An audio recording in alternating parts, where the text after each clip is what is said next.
birthday to you. Happy birthday, dear Kevin.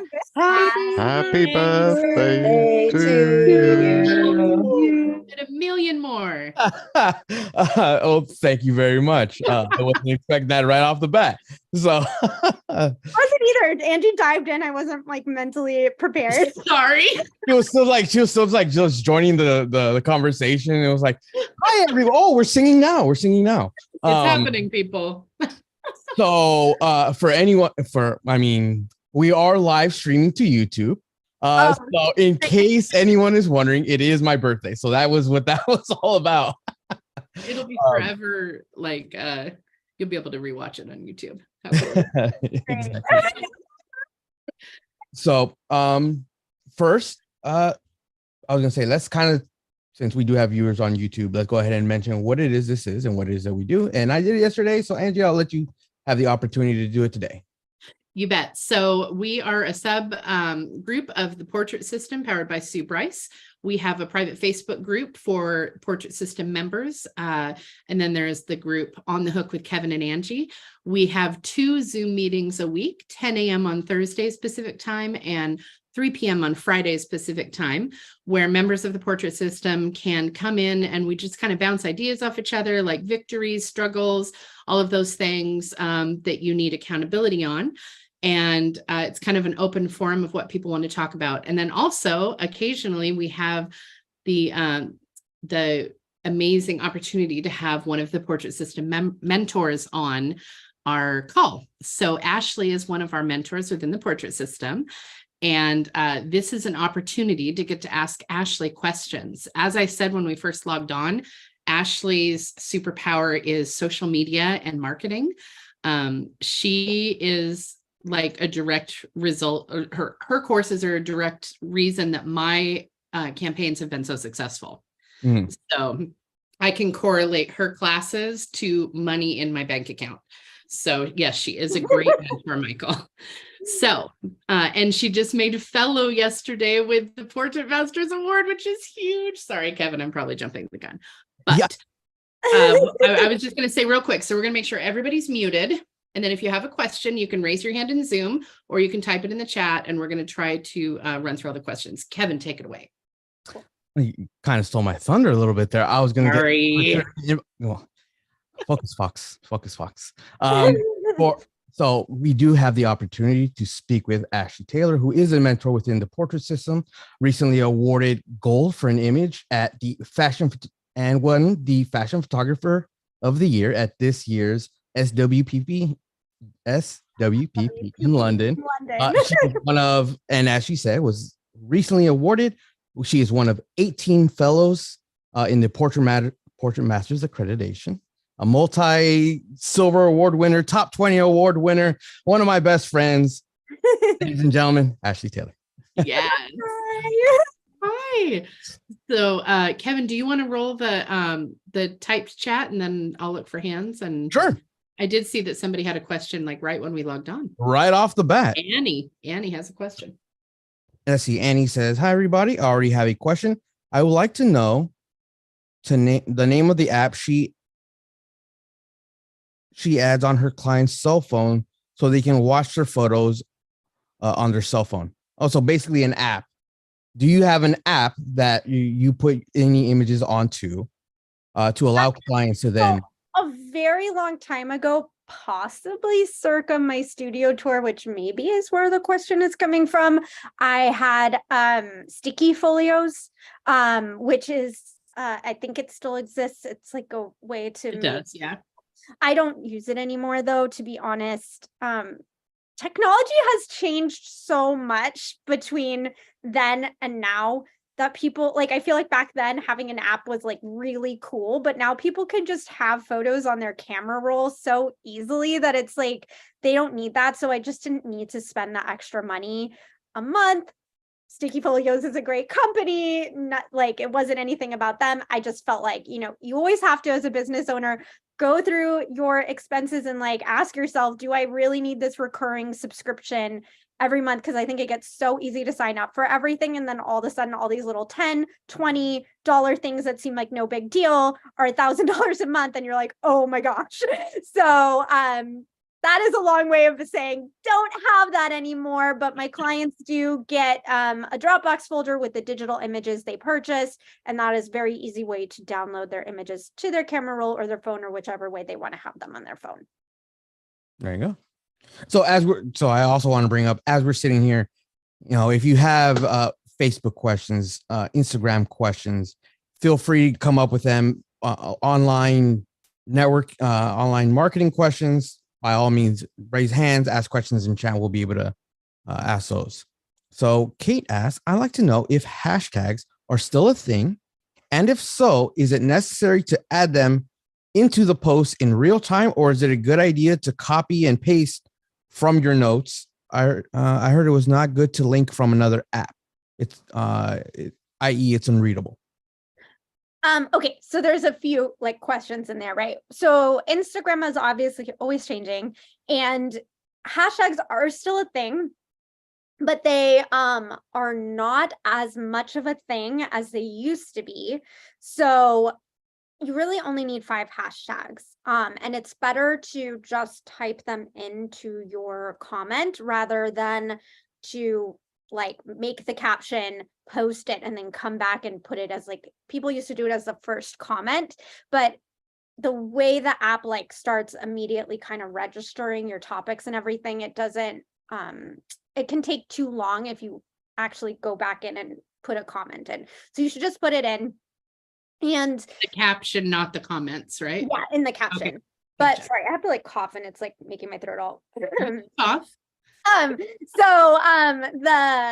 The caption itself, the text and the caption, there's more technology now where the algorithm AI of Instagram is using that to also determine what is this post about and who is it for. There's also, if you've noticed, when you make a reel now, there's a little section that's like add topics. And so you can also choose predetermined topics. So all these things are making it so that the hashtags are not the be all and end all. It's not like you're going to suddenly become Instagram famous because you used the perfect hashtags one day, which kind of was like a thing like 10 years ago, but isn't a thing now. So I would just say, don't stress. Don't use the same hashtags every single time because that looks like bot behavior and they don't like that either. But just think like, what is this post about? Choose 5 little simple ones, type it in each time, and then move on with your day. Don't stress over it.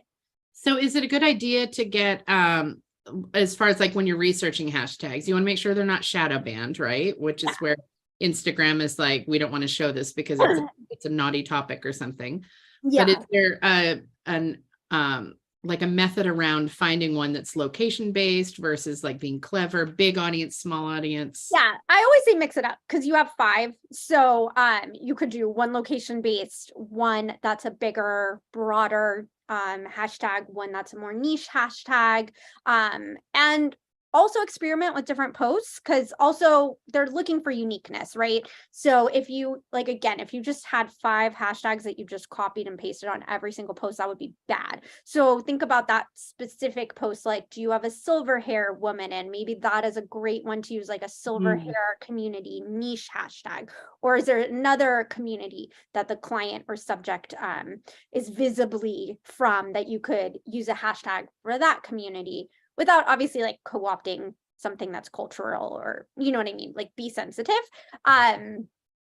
Or is it like a situation where maybe there's a brand that's very obviously used in the photos? Like, I'm thinking about the fact that I shoot a lot of pole dancers and they have a special shoe brand that's Pleaser Shoes. So like if you see those are the big stripper shoes. So if you see some big stripper shoes, I might hashtag it Pleaser Shoes, you know? So is something that's in the photo that makes sense that would like help the photo get seen by the correct audience, right? That's a great answer. Yeah. Because I'm going to do a screen capture real quick so I can put it in the group so I'll everybody look smile. Okay, cool. Sorry. so before it used to be that you can have, or they would recommend up to 30 hashtags. When it's down to 5, how do you specifically, like, you don't even, at this point, you don't even have to worry about it because it's not a thing really? Or is there still thought needed when you're thought, yeah, I would say you want to put some thought into it, but it shouldn't blow your brain up. Like, it shouldn't be a dominant factor of your day. Do you know what I mean? Like, put a little thought and care and then move on, like, with your day. Just don't, I think people just stress out over it way too much. And it's like the amount that it matters isn't worth the stress. Right. So just like, yeah, I would say put more thought into the words that you're saying in your caption and the post itself. That is the part that's really going to speak to people. And remember that that AI algorithm stuff now is actually scanning the words and text in your caption. So if you are just writing like, had a fun photo shoot, and that's it doesn't have a lot to work with. But if you were to write something a little bit, not flowery, but like a little bit more like, why I love photographing silver hair women, or why I love shooting pets, or like maybe you start with an objection. Like Terry Hofford made a great Instagram post the other day about like, it's okay to be photographed at your heaviest weight. Like, why is that the thing that's stopping you, right? So what are the objections that you hear in your business all the time? I know for my clients, weight would be a big one that stops them. Sometimes age is one. People think, oh, I'm too old to do a boudoir session, or any kind of portrait session.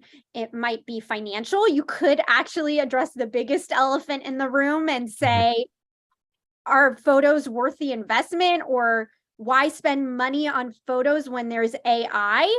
Like, what if you actually said the scariest thing that you are like trying to sweep under the rug and hope no one notices? I think that we actually do more service to people when we have a conversation about the harder things in our business, where maybe we are still struggling with what the answer is. Like, maybe you don't know why someone would spend $4,000 on a photo shoot when they could just get this really cool AI photo.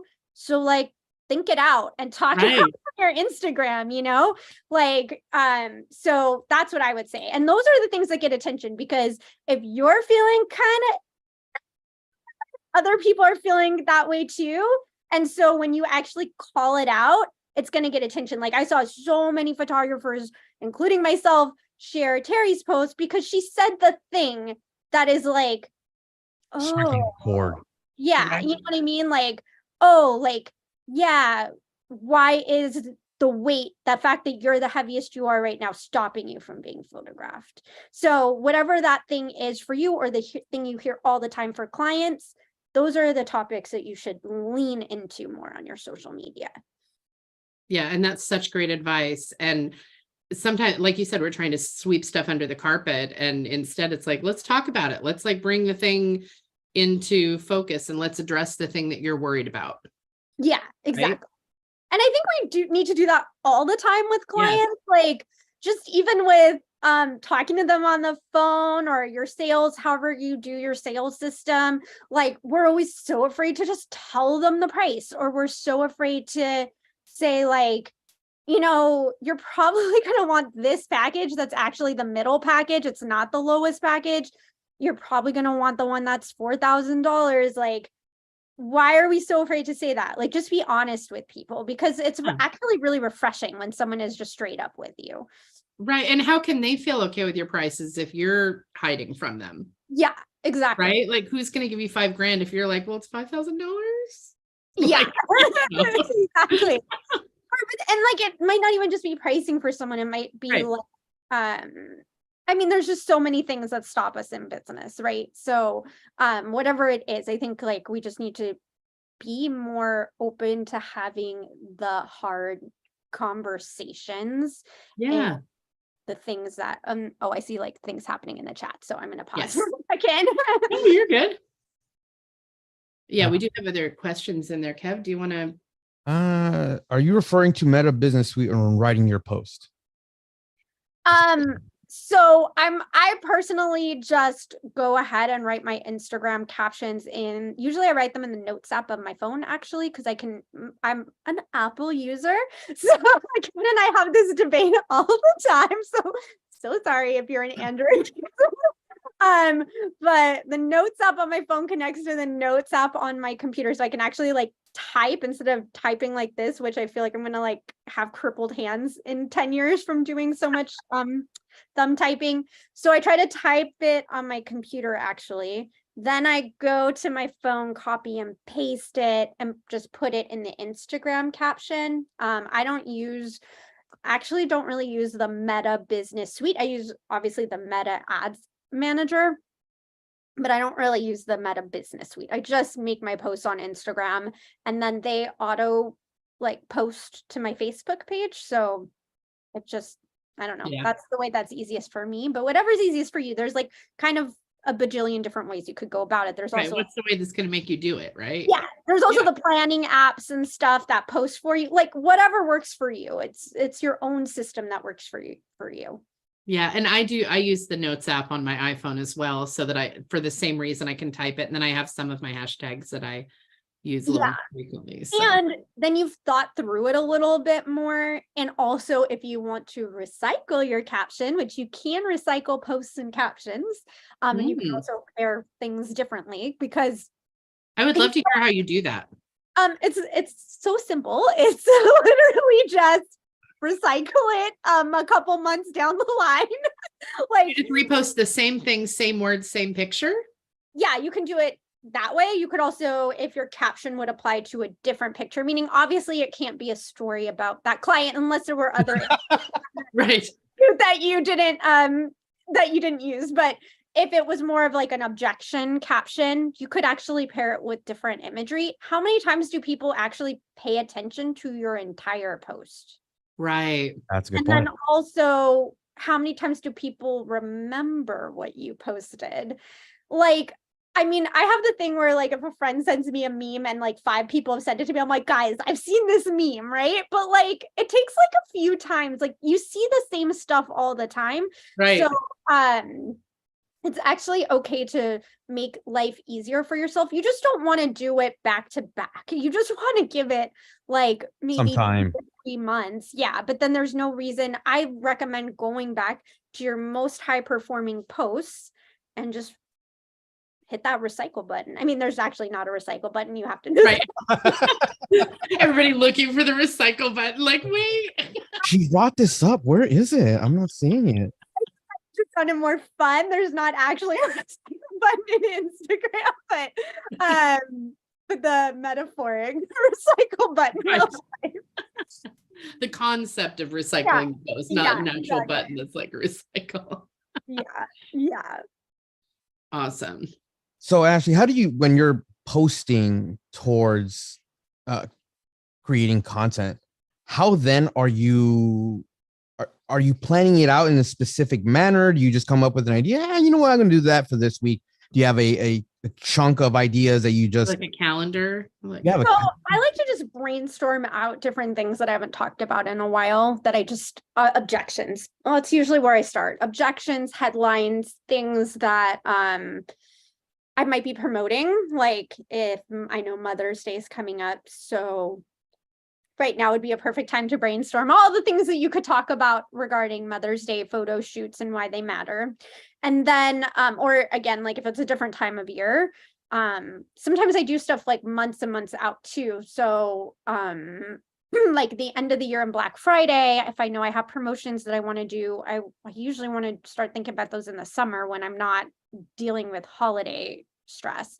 Right. So I like to just have a running Google Doc actually, where I just brainstorm out concepts and headlines. And then whenever I'm feeling stuck, or I know I'm like promoting a certain promotion, I can go in there and then I have all my ideas and I can either write a new caption that goes with the headline or the hook statement, or I can riff off it, or I can just straight up recycle it. Also, you know, if I am making a post about a particular client, then I'm just thinking about what was, well, one thing that's really good to lead with, if they left you a Google review, you can go look at what they said about the photo shoot experience, or if you send out some sort of feedback survey. But if it was like immediately after the photo shoot where you may not have their feedback yet or anything like that, you can just think about what made them, like, what do you know in talking to them? What made them book you? Were they hesitant about the pricing? Were they hesitant about the experience? Were they nervous for their photo shoot? Think about how their experience would be relatable to somebody else's, because really like, people don't need to hear about Susan and how Susan loves the color blue and how she likes sparkly things and wanted to wear a sequin gown. Like, maybe you could tie that into, like, again, you should wear a sequin gown too. But what they really want to know is, like, how does this person's photo shoot relate to me? So, oh, she felt insecure about having her photos, but she did it, is a lot more persuasive than, like, telling me all about that she's a mom and she's a this and she's a that and all that kind of stuff. Unless it's like, oh, she's a mom and she's never had her photo taken because she's always doing for others. There's like a way to take that story and use it in a relatable way. And there's a way to just sort of, I see photographers sometimes just throw a lot of facts out about the person they photographed. That's 100%. Not as, like, interesting. Yeah, I learned a formula at one point that was like, I understand that you feel this way. Ashley felt this way too. And then we did this, and here's how she felt after. So using that kind of a formula. Yeah. That's what, like, feel, felt, found. So yeah, that's it. So that's exactly. Thank you. Feel, felt, found. That's right. Yeah, I don't know where I heard it. Probably from you. A way to relate to it's like a common marketing thing. So it's like how to relate, how to make a story relatable to someone else. And I use feel, felt, found in objection handling too. Like on a phone consultation, like, I hear that you feel that this is a big investment for a photo shoot. Other clients have felt the exact same way. And what I found is that they say that it was the best money they ever spent because it gave them so much confidence, or whatever the case is. Awesome. I do see that we have some hands up. So the first hand that we had up was Manaz. If you want to unmute and ask your question, Manaz. Hi, how are you? Hi, I'm good. How are you? Good. Thank you. Ashley, you know, I have your Facebook ad course, and it's amazing. I started to have like a conversion ad again on Monday, and through now I had only one conversion with spending $60 only. Okay. Like almost every day, like between 15 to 18. And do you recommend to run traffic ad first, then conversion, or both together would be good? So a conversion ad is really what you want when you run ads, because it's about it's not about getting traffic, it's about getting leads. So what sounds, and I would really have to look at everything to 100% diagnose. Yeah, sure. But what sounds like the problem to me after doing ads for a long time is that, so first of all, if you've run an ad for like this amount of time and you're getting to a place in your budget where you're like, I would really like to see better results by now, cut it, turn it off. Give everyone permission to turn your ads off. If there's a teacher out there telling you not to turn your ads off, they are giving you really, really poor advice. And I say this so much in my class, and yet I still sometimes get people who are like, but I didn't turn my ad off. And I'm like, I didn't tell you to do that. I told you to turn your ad off. So turn your ad off. And then now what you need to do is like look at the stats. So you need to look at like, well, was the ad getting a lot of clicks to your website and not converting? So that would mean that the ad was really, the ad itself was very eye-catching and working, but the landing page is not converting. Or is the ad itself not getting a lot of clicks on it? Then we have a problem with the ad copy and creative. And usually it's usually one or the other or both, but usually I find that the biggest problem for people tends to be in the ad copy and creative. So this is why it's called testing. And this is where people give up the most easily on ads, is they get frustrating with the testing process. So that's why I compare ads to science as much as I can, because scientists are always doing experiments. They're always testing things, and then they're looking at the data and they're really analyzing, like, okay, this thing worked, but this thing didn't work. Why is that? What were the trends? So Angie, is everything okay? Yeah. No, Oh. sorry. I don't have my glasses on, so I'm reading. I'm so sorry. If my face does weird stuff, it's because I'm squinting because I don't have my glasses on. Sorry. Okay. So sorry. So what I was saying is, like, if a scientist is like always testing, they're always analyzing data, and they don't necessarily give up just because they didn't get the results from the experiment they wanted. They use what they got in terms of data to propel them going forward. And what I see a lot of the times happen is photographers don't want to go beyond that point. Yeah, I definitely understand that.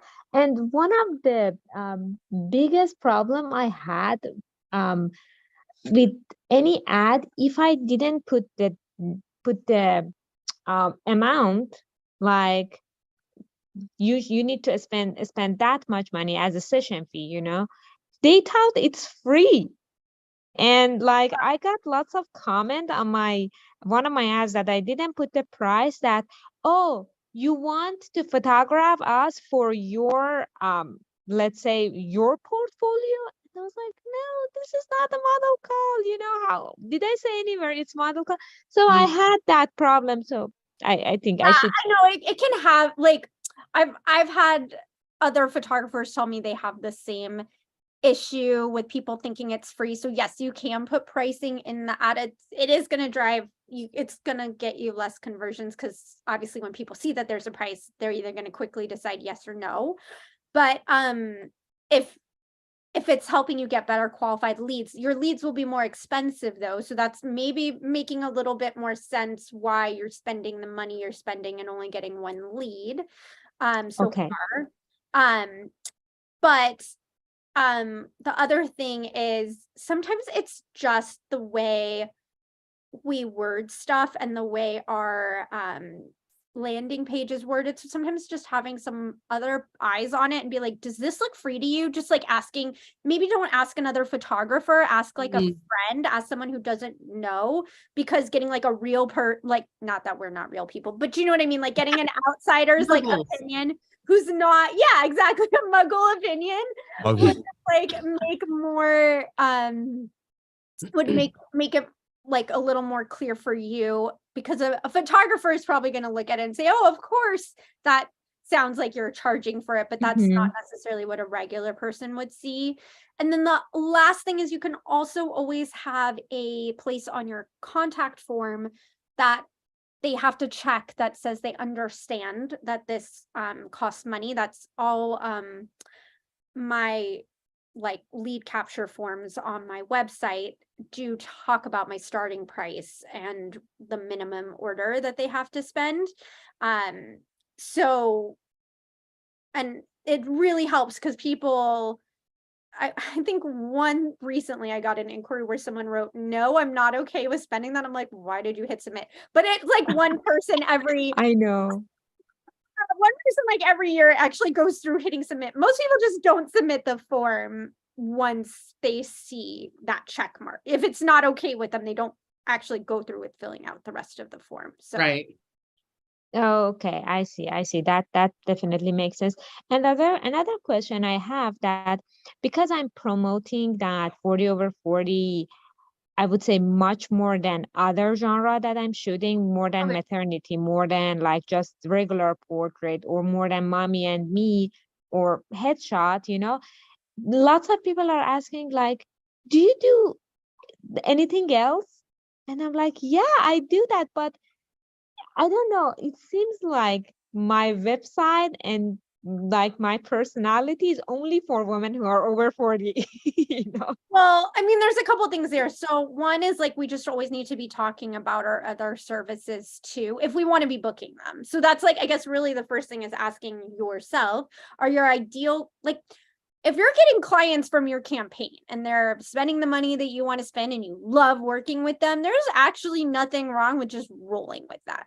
But Mhm. if you're like, no, I want to also shoot the other things and I want to do maternity and I want to do all this stuff, then it's still on us to keep talking about everything on our social media and to clients. Because for me, when a client comes in through a campaign, I'm always saying like, yeah, like I'm telling them, well, they can see it in my studio. I have other examples, but I'm also telling them and I'm asking about, you know, do they have a daughter and what's their story? Because sometimes my clients have a daughter who is of the age that might actually need a maternity photo shoot soon. Right. Or like I'm just constantly making sure that people understand what I'm doing. And if you're getting the message that people don't know that you have other stuff to offer, it means you're not doing a good enough job communicating it through your Okay, social and media I should talk about it more in my social media and my website and like show them that I'm creating my, let's say like my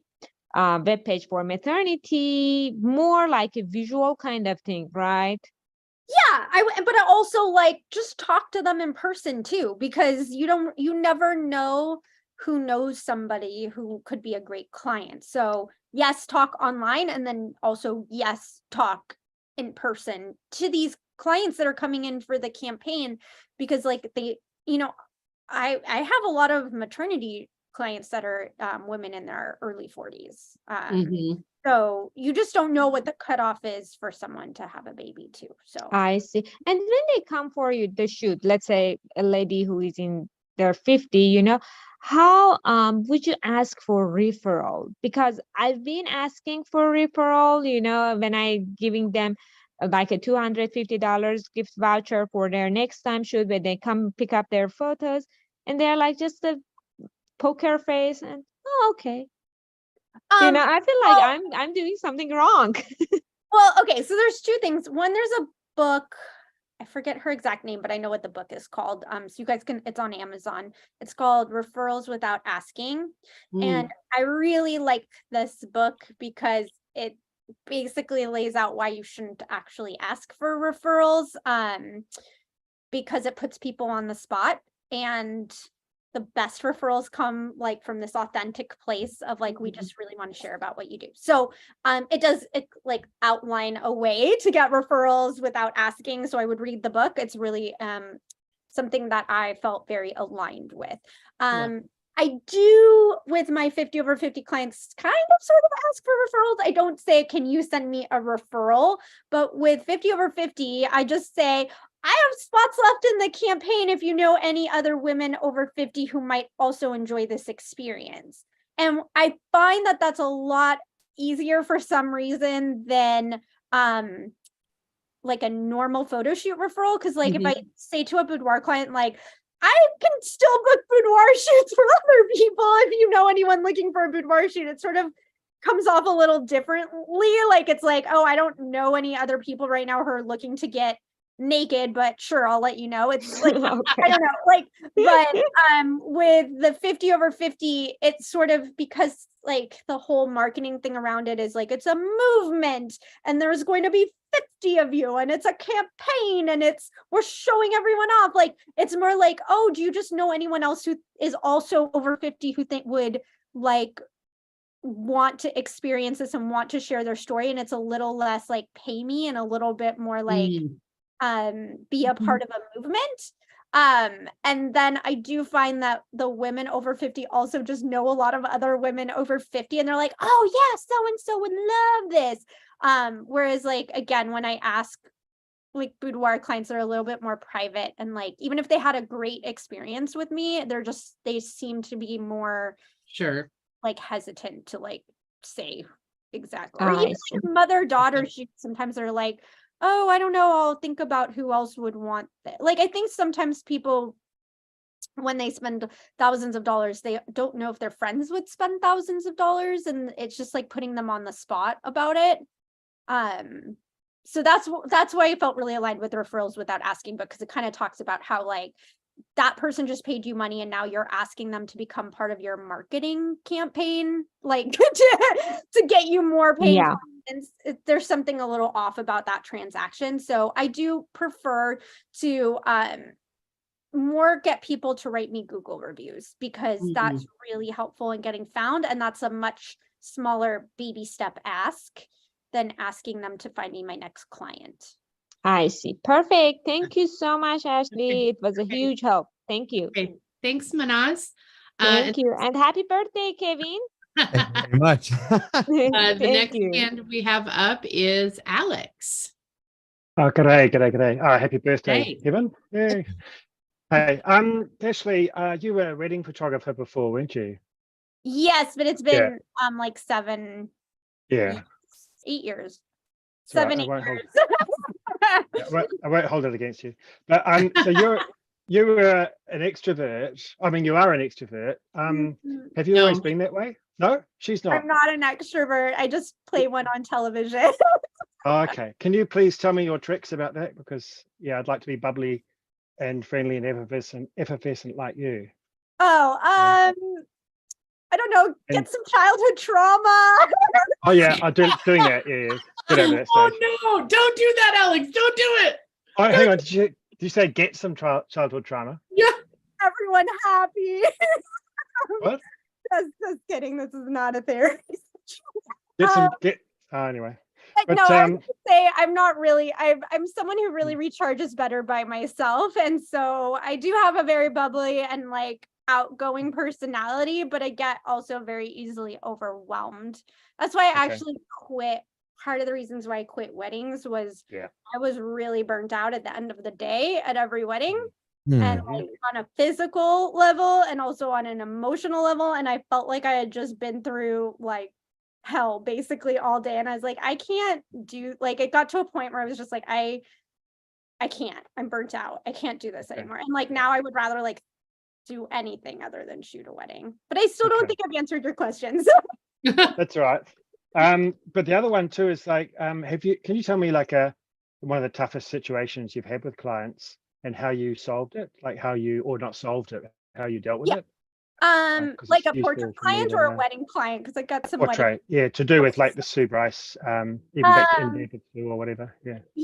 So when I'm like, just a piece of advice that I always say for when you are in a difficult situation with a client is I do think it's great to kind of do what I was talking about before, where you don't sweep things under the rug or avoid the elephant in the room. And I do ask, how would you like to resolve this? Because it's a really scary question to ask, because it makes you as a photographer feel like they're going to ask for something wild, outrageous, crazy. A lot of the times it is a really easy thing that they want. And by asking, how can I make this right? And how can I resolve this? You actually get to like be the hero of the situation, make it right for them. And you know exactly what it is going to be right. So one of the first thing that came to mind of like a difficult situation was when I was very first starting my business, like right at the beginning. I had kind of what I thought was like the dream client. She had money, she was gorgeous, she was super into the idea. And we were in hair and makeup, and immediately my hair and makeup person at the time put some sort of product in her hair. And as soon as that product went in her hair, she like looked over her shoulder and her whole personality and changed. And she was like, what did you just put in my hair? I don't like that. It makes my hair look heavy. It's like, she was unhappy. And I, at that time, like in hindsight, probably would have been like, you know what, let's reschedule this whole thing. I might have even said that to her at the time, but I think she needed the photos by a certain date and didn't want to. And like, there was a lot of drama. She futzed with her hair for herself, and she decided to move on. And then when we had the reveal, she said to me, like, these are the most beautiful photos I've ever seen, except I hate the way my hair looks in all of them. And so I don't want them. However, I can see that like the way you posed me and lit me and like the way that like my clothes and everything, all that's great, but my hair is terrible. In the reveal, she actually still anyways spent $2,700, which at that time when I was just starting my business was my highest sale, wrote me a check. And I cashed it. I delivered her photos, and then she said, I regret this because I told you I didn't like my hair, and I still did want the photos because you did a really beautiful job, but like I also still really don't feel like it looks like me. And that's where I was like, oh. I was like, what do? I've now delivered the photos. I spent the money on the cost of goods. I've cashed the check. That money is gone. Can't refund her. Like, I have no idea what to do. And I was really like, honestly, so stressed out. And I just was like, I'm so sorry. Like, how can I make this right? And then what she wanted was literally just, can you do a reshoot and I'll do my own hair and makeup. And if there's an extra, like maybe like if I could get like, if you could credit me essentially the amount I paid, but I understand that you have like other hard costs and additional time. So she was actually very reasonable about it. Like essentially, could she get some additional photos with her doing her own hair and makeup?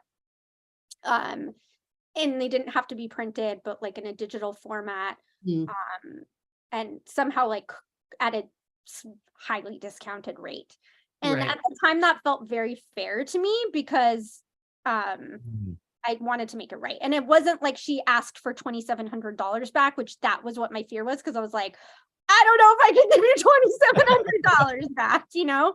Yeah. So it was a good resolution, and she wasn't like she also was really grateful to me for saying yes to what her solution was.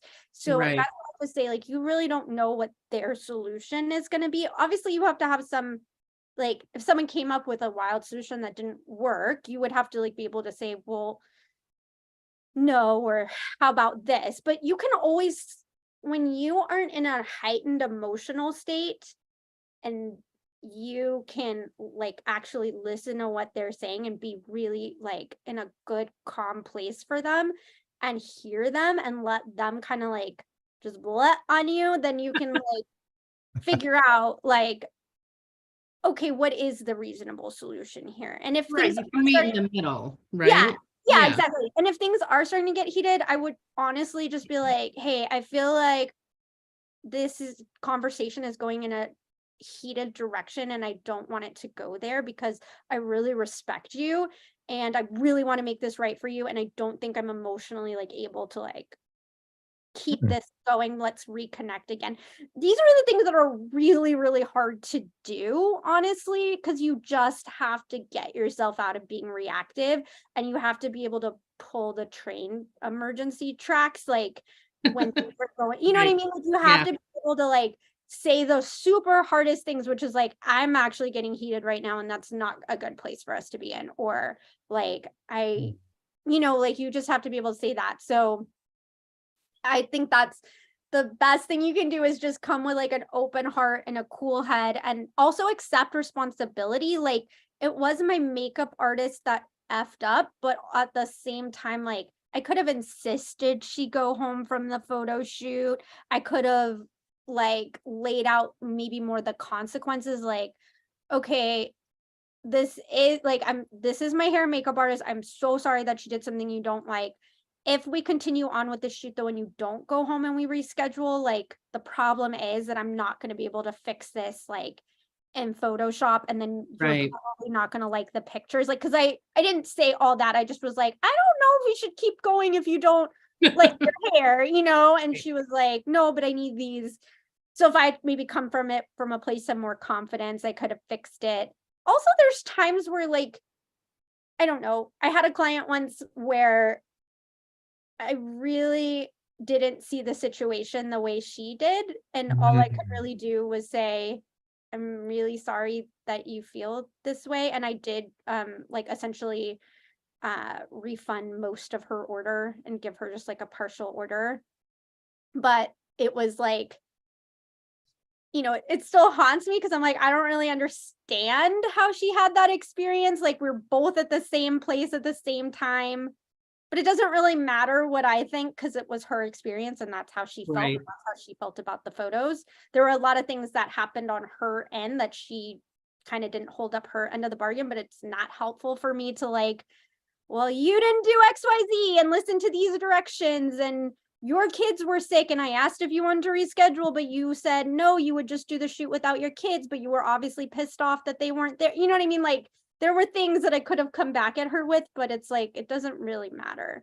So that's the other thing is just getting your business to a place where like, that you have enough clients and leads that if the worst case scenario happens and you get a no sale from a photo shoot, it doesn't break you, or you have to refund the money, it doesn't break you. Well, and I also want to point out that now that you've been established for a while and you do have a consistent flow of clients and you have your systems and processes in place, that probably doesn't happen very often. Like I know that when I used to run into those kind of things, I have fixed the breaks in my processes so that those kind of things don't happen again, so that they're further educated, because usually if somebody's upset, it's because I didn't educate them properly, or like we didn't have the conversation about the hair or something. So it's probably rare that anything like that happens to you now, I would guess, right, Ashley? Just a quickie, just a final one is just because I didn't get a bronze, and so for my swan song before I give up photography forever, there's a joke, sort of.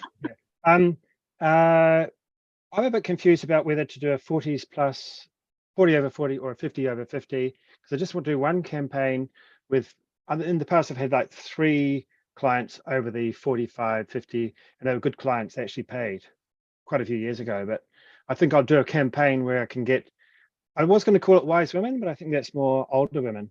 I just want to have like that group of working professionals that have got the money, they want to feel valued, blah, blah, blah. I don't know what to call it. So I was going to be wise women, but it sounds like it's an older women. I mean, it's like 40s, 50s. Yeah, most people in this community just call it 40 over 40 or 40 and fabulous or 40 plus. I mean, there's nothing wrong with just being super clear about what it is that it is. Like they see themselves in the ad. To me, wise women, actually, I know that's like a Joyce Tennyson thing and it's like a super beautiful book, but like to me, I don't know. I don't personally like, I'm not over 50 either, but I don't resonate with it. I don't know, like, am I wise? I can do some research on it. Yeah. You're very wise, Ashley. I was gonna Thanks. Like, I don't know. I guess that's the thing is it has to be a word that like if it's a word that would like resonate with your demographic, you should probably ask some women if it resonates with them because good idea. I don't know. Like, I think for some people certain things might not resonate because it's not clear. Like, what does that mean? Wise women. Right. Okay. It's a good segue into getting them to sign up for a shoot anyway, to ask their opinion about things. Yeah. And, there you go. Because I've done that with a client. They did a survey and then they became a client with the complimentaries. So that's cool. Yeah, very cool. Thank you. Okay.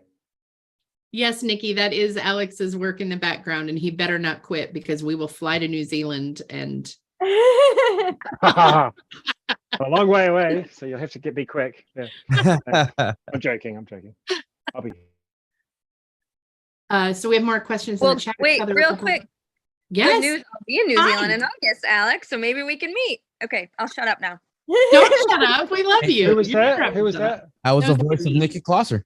Nikki Klosser. Hey, look, we have to meet, please. Thank you. Yes, Hey. I would love that. I'm Nikki. I'm coming to NZIPP to speak. So I will see you. Well, I don't know if you're going to be there, but I don't know if you know me. I'm Nikki, but I'll be there. You're my friend. You're my Facebook friend. But well, sweet. Good. I'll see if I can join up. Yeah. Okay. Okay. Just so we're I'll clear. go back to just listening now. Sorry. Oh, you're good, honey. You're It's in good. Christchurch, isn't it? Christchurch, Nikki? Is that right? Yes, Christchurch. Yep. Yeah, I've been looking at Christchurch. getting down there for that, actually. So, Alex and Nikki, I'll meet you there for a drink. Fantastic. It'll be a Yes. party. Love it. I'll be doing some headshots in Right. Christchurch June. Yeah, thanks. Love it. And that was the voice of Nikki Klosser, the host Yes. of Portrait And we System. love your beachy waves. Yes, we all agree that our beachy waves A are lot of New Zealanders watching right now. That's Well, there are. people all over the world. We have England. Christopher's in England. I think we have somebody in Poland that comes every time. Ah, And she had a question about awards, actually. okay. That's Yeah, Kevin, do you want to read that one? no worries. Eva asks, Ashley, can you please talk a little bit about your award-winning photos? Do you have a process for how you come up with ideas / concepts, or what do you think is the most important for an image to score points? P.S. Love seeing your photos in London. Oh, thank you. Okay, my process. So I do have a process when I'm doing, let me just like backtrack that. Most of the things that I've gotten like silvers or awards for, there's like one exception to the rule, have been things that were not clients and that I significantly put planning into. So I do mention that because I'm not saying it's not possible to do it with client work. I'm sure it absolutely is. And what was cool about the SWPP thing in London was they actually had a commissioned portraits category, which I thought was super cool, which I wish Love that.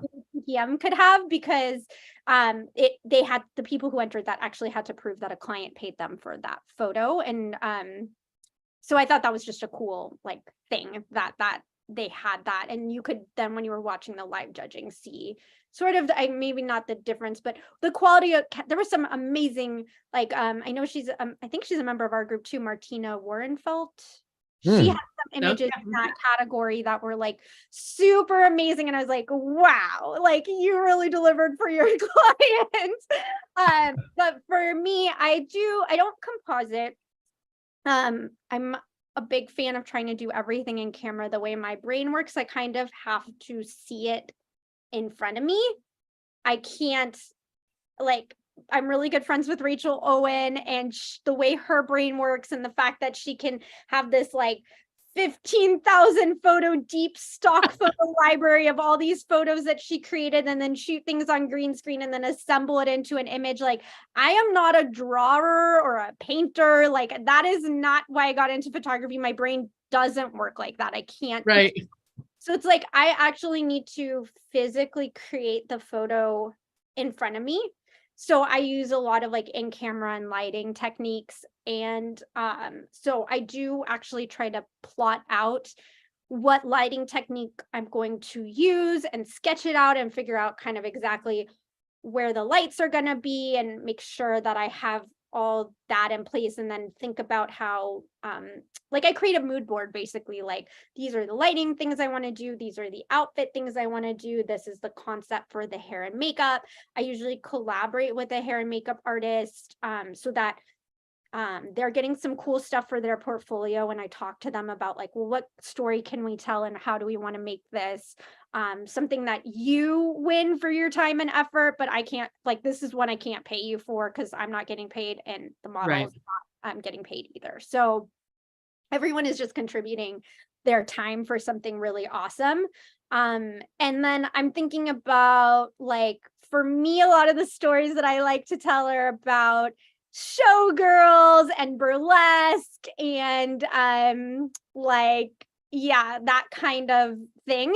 So that's usually, and then I'm looking at the fashion. I really like fashion, even like, I'm like, I guess maybe I'm a fashion photographer. You are. Your stuff has a very fashion-y vibe.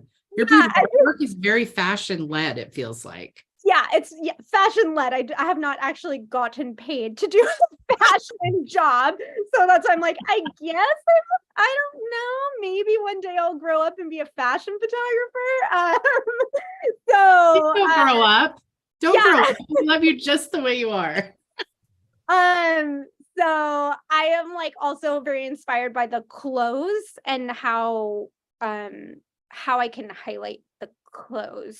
So like the shot, that one in London, the story was about the shoe, and that is like ultimately what got recognized about the photo, was the fact that like the shoe was in color but everything faded to black, which is something I did in an in-camera technique, and I thought about in that moment, because I was like, oh, when we were shooting it, I was like, this is about this 10-inch crazy shoe, and that it's like red, and how can we like accentuate that? So it's kind of like thinking, for me, and doing more fashion-y inspired things, it's like thinking about how like, what is the story that the clothes are telling? What is the story of the model? And also for me, using light and in-camera techniques to create something that's really visually interesting that I can get pretty close in camera so that it's the Photoshop work, none of it would be composited. I don't know if that answers it. I'm not like, I feel like if you want to talk about awards, Rachel Owen is just, she is someone who mentored me in like the process of like, I paid her to critique my work so I could learn. Oh, I love that. I don't know what this means, Kevin. It means I'm going to say something when I get the opportunity. Putting a pin in it. Okay. Okay. I was just saying, like, she's someone who really, she saw in me more than I could see in myself, because I was like, I'm not good at Photoshop. Like, I outsource my retouching. I'm an imposter. I'm a fraud. Like, I do everything in camera. I can't win awards. I don't have a painterly style. Stop saying those things out loud, Ashley. Stop it. Yeah, but I think it might help. Like, I think it might help someone else watching who says these things too, because like I do hear that in the group, like, well, I don't have a painterly style. It's like, neither do I, and I just won an award. So I did say those things, and then instead of just sticking in the place where you. I know. I'm just saying, be careful what you say because you're listening. Oh, yeah, but I also think, like, I know. saying them and then like not getting stuck in them, but then it's like, okay, how can I problem solve? If these are my problems, get them out of your head, get them on paper. Like, these are my problems. How do I solve them? Let me talk to someone who knows what they're talking about when it comes to like awards, and then have her look at my work. And she was like, your work's amazing. You just actually need to fix some details that I didn't even see. She was like, these are really solid images. You have really amazing lighting technique. You literally just need to fix some stuff that I didn't know that I needed to fix, in like highlights and things like that. I was like, what are highlights? I do see that Eva has her hand up and she's the one that asked the question. So did you have a follow-up, Eva? Before we jump into Oh, sorry. Kevin was still doing this. I apologize. Kevin was still doing this. Just for everyone, if you want to listen to Rachel Owen talk about her process, Ashley Taylor and I did happen to interview her last year in January. Was it last year? January 2022. It is under Q&A, Adobe Photoshop Certified Expert, Rachel Owen. And you can find it on Apple Podcasts or Spotify. Wherever you listen to your podcasts. Exactly. Okay. Sorry. I just wanted to say thank you, Ashley, for answering it. And for me, because I am also like a person, I need to see everything in front of me. I cannot like imagine things, and hearing that you are doing and hearing what you are doing, and that this is not a composite work is like a really nice thing to actually hear. Yeah, thank you. I just wanted to say, like, I appreciate you. Oh, thank you. See, that's why I say like what my struggles are, because I feel like someone might understand. I know, and I was joking mostly. Listen, but seriously, like, if you just plan your, like, try to think about the story that you want to tell, and then also just leave a little room for magic, because sometimes my best ideas, even though like cut down in the golden nuggets, leave a little room for magic in your awards. Because like sometimes I've planned it, and then something happens in front of me that I'm like, that, or like, you know what I mean? Like, I just get more inspired, and that's usually where like for me, the winning shot comes. So I can only plan to a certain amount because I have to see it, right? So it's like when I work with the model, maybe she brings something a little special, or the hair and makeup artist does something, or someone moves a certain way, or I actually messed up the lighting, but then I get a new idea from messing it up, or whatever happens. And then that's where like magic comes in. I love that. Kevin, yes, take it away. Give me 1 second. Let me scroll through the chat. Excuse me, there's a cat in front of me. I get out of my way. Let's see. I wanted to ask you, when we were talking about copy a little bit earlier, and I wanted to know, what are things that people can, we're all trying to figure out the magic words to figure out what's right. What are things that people should avoid? What are things that they shouldn't be adding into their own copy?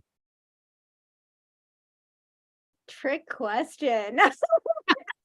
Or like, what are some good calls to action or hooks or things like that? What are the things they should or should not? Because I heard should not add. I said should not, but let's go with should. Okay, because I was gonna say like should not. I don't know. I don't think really anything's off the table, but I do think for should not, you have to have your own personal boundaries. Like, so, meaning that you have to decide how much of your personal life or your personal self is on or off the table to share so you don't feel icky about it. Some people, for example, don't feel comfortable talking about politics in their business, and other people feel, or religion, right? Two hot button issues. And other people feel like, oh, my ideal clients are aligned with my personal values, which are aligned with my politics and my religion or something like that. So there's no right or wrong, but you need to understand that what you're saying, what you need to choose what feels aligned for you and then share to that amount, because you just don't want to be like loose-lipped and share something that you're Right. then icky about later, or you didn't think it through. So what you should not say, I guess, is just something that you didn't think through, like why you're saying this. So I always try to, like, if I'm sharing something publicly, it's like, what is the goal of sharing this and why does it benefit someone to hear it? But like, I don't mind being vulnerable and sharing my struggles of things that I feel insecure about, because I know that if I feel insecure about it, there's probably someone else watching that also feels insecure about it. And Nikki's like been there, done that. And I'm like, yeah, I mean, I'm sure I've like loose lipped, like I'm sure I've overshared to you about something before, but I try to be careful about that, like asking myself, like, do I want to say this? And it's also okay to also, I mean, if you're writing copy, you're probably going to delete it out. But if you're verbally talking, because I can be like an oversharer verbally, to just be like, I don't want to share that, and then back off the statement. You can actually do that in conversations. And then for what you should say are, like, again, I would say curiosity statements that create like someone to say, oh, tell me more about that. Or that's like a hook or a headline as a way to start off. And then also, again, starting maybe with something that might be a little polarizing, like a hot button issue, like we were talking about with weight or age, or maybe what people should wear in photos, or who is this type of photography for, maybe like challenging a stereotype. And then always ending posts with call to action so that people actually know that you have something for sale, or that there's a next step that they can take with you. Mhm. Yeah, you guys look so serious right now. Again, it's me reading. I really need to bring my glasses onto these Zooms because I'm like squinting. So I'm not. I'm like, what did I say? Nothing. You're good. Okay, Kevin. Yes. Did you have another question? Do we have any hands up? People, raise your hands. Ask some questions. Yes. You each write your own corporate manual. We talked about doing SOPs. Who was that? Somebody mentioned that the other day, that we should have our SOPs written out, standard operating procedures. Yes, and we do love your vulnerability. Michael Padilla. Michael, how are you? Yeah, Ashley, I'm doing well, thank you. So question about, I see you're doing your the dream destination shoot coming up that you're going. How do you go about getting started with that, especially if somebody hasn't been to like Europe or something like that? And when you're doing that, are you traveling with, like, are you sending all your gear over there? Like, how are you doing that? Like, yeah. So this is something that I've been lucky enough to do a few times now, because I'm going to Italy with Sue. I can just say that, right? So the first time I went to Italy to help Sue with the Graphy Studio workshop was 2018. So that was the first time that I did the shoot. So the very first time, the way I advertised it was I actually did some Photoshop. Guys, I did composite something kind of. What? It like was very obvious that it was a composite. I did get a stock photo of Venice, and then I took a photo from my studio of someone in a dress, and I really poorly over. And then I put like the words like, I mean, it wasn't meant to trick anyone that I had taken this photo in Venice. It was like obvious that this is like a dream, and I put like some filters on it or whatever, and I was like, experience a dream destination shoot. And I was honest that like I haven't actually done this before, but this is what I'm offering. And I ran that as a Facebook ad. And that time I was very specific with who I was. Well, I'm always specific with who I was targeting, but I'll just like let you into how I targeted it. I knew that there were people going to Europe for that workshop that followed Sue. So I targeted people who follow Sue. I don't know why I feel like so bad saying that. Why would you feel bad? That's a really solid strategy. Naughty. I don't know. It's not naughty. It's clever. It's smart. Like you did homework. Who would this most speak to? Yeah, I don't You know. were transparent. I don't think there's anything naughty about that. But I targeted people who follow Sue, and I said that I was a mentor and that I was going to be in Paris and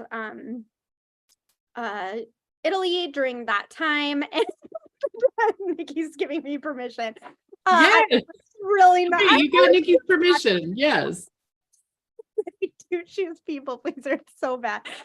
Okay, so I did that, and then I booked someone who now is my friend since 2018, but I hadn't really met her in the Sue Bryce community.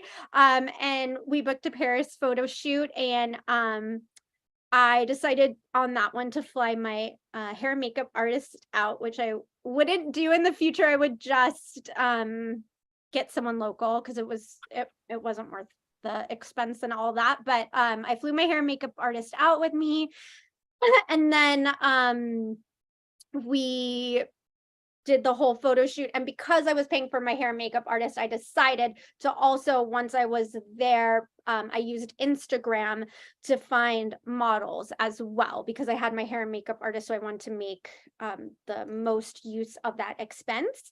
So I built a portfolio and I had a paying client. And then I doubled down on that by then also doing a photo shoot for someone else in Venice and having Caitlin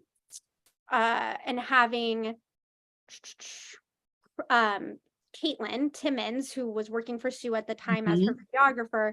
I paid Caitlin to also make me a promotional video. So when I market these things, I always use, you've probably seen, well, I don't know if you've seen it, but when I market it, that's the video that I use, and I just recycle it. So that's from 2018. It's a really beautiful video.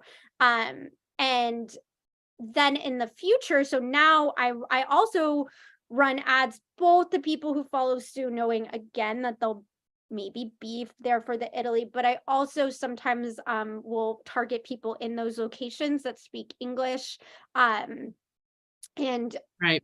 then market the photo shoot. So that's how I market it. As far as gear and stuff, I used to be a wedding photographer, as we talked about, so I know how to shoot on location with sort of minimal gear, I guess I would say. Like I'm a light packer, so I just bring 2 lenses, my camera, CF cards. What lenses do you bring? I just do the 24 to 105 4.0 and my 50 1.2. Nice. Okay. And then I in the past I've brought, because I'm so short, you guys, a little step stool that collapses to be flat. You're the cutest. I just 4 a.m. Well, some of you do, but some of you don't. I just want to say I love hanging around you because you make me feel tall, and I've never felt that in life. So thank you so much. I heard Sue say that too. She likes hanging with Ashley because she's the only person that makes me feel tall. Like, everyone feels really tall. So I did bring a step You're stool. perfect. Like be at the right height for the client. And then I don't bring a reflector usually. I usually pack one, but I don't usually end up using it, only if I have someone who's going to assist me, because I don't have the hands. And also, so the one thing about Europe and Paris and all these things is there's a lot of like pickpocket and theft, and I think someone got their camera stolen last year when they were photographing each other, not like at the workshop, but they went to Paris afterwards. Yeah, I remember that happening. So like, pro tip, you do not want to like put your stuff down. So I have like a backpack that just looks like a regular backpack. My camera's actually in my hands, so I'm not worried really about it. I'm not really about I also, my gear is insured, but I don't ever put my stuff down. So that's like, just, I don't ever put my stuff down when I'm in Europe. And that means that I don't also like usually have hands to manipulate the reflector thing, because I am little, so maybe a taller person could do it.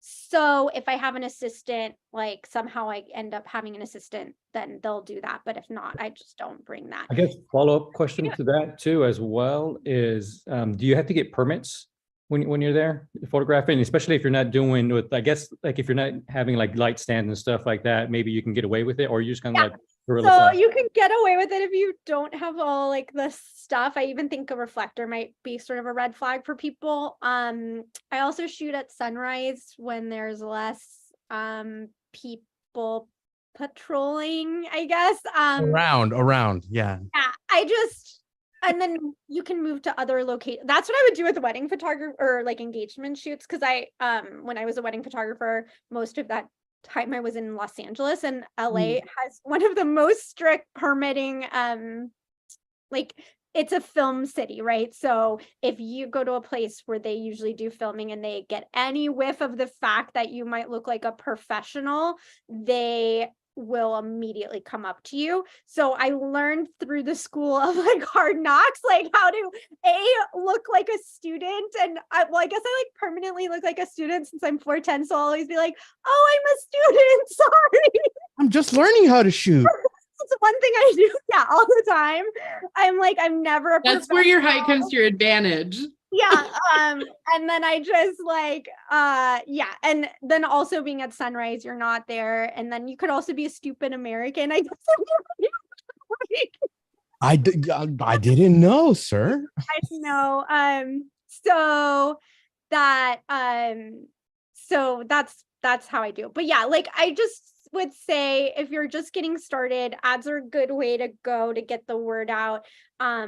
Make a little composite, and then once you're there, if you do book or you do get to go, like make that work for you. Like go make sure that you also shoot models and you also get video and you also like make that investment. If it's something you want to do, make it work for you. And that would be like what I would say about any single thing that you do with your business, even if it's not traveling to Europe, like make it work for you. If you're going to put time in to do it for free or for trade, just invest in all the things so that you have that marketing material. Awesome. Thank you very much, Ashley. Love you. Tia writes, good American works wonders here. So, I don't know. I didn't know I couldn't do that. I didn't know. Yeah. You Christy did know asked, you couldn't do that, but Christy asked, Ashley, do you recommend Google ads? Yes. So I am maybe working on a little something around Google ads that I may be recording this month. So yes, I do recommend them. I use them in my business. They're really different than Facebook ads. The main way that they are different is that someone sits down to their computer and types in a phrase such as headshot photographer near me, boudoir photographer near me, portrait photographer near me. So that means that that person woke up that morning and was actively looking to search for a photographer. Right. And now you just need to be the one that's in front of them and obviously like hit the marks of what they're looking for, including price point, or be convincing enough that they would raise their budget. So I love them for that reason. I do find them their Facebook ads are obviously still super powerful. They're just very different. And with Facebook ads, you need to figure out an offer that is going to entice someone so much that they didn't wake up that morning thinking about they didn't wake up that morning thinking about a photo shoot, but now it's on their newsfeed and they're like, Right. whoa, I want to know about this. Whereas a Google ad, this person came to their computer looking for a photographer, and so they're already highly qualified. So my conversion rate is much higher with Google ads, although they are a bit more significantly more expensive per lead, but the conversion rate is higher. So whether they really are more expensive is kind of a wash, I would say. So they are extremely powerful, and I'm excited to teach them. I haven't been doing them as long as Facebook ads. I started Facebook ads in 2015.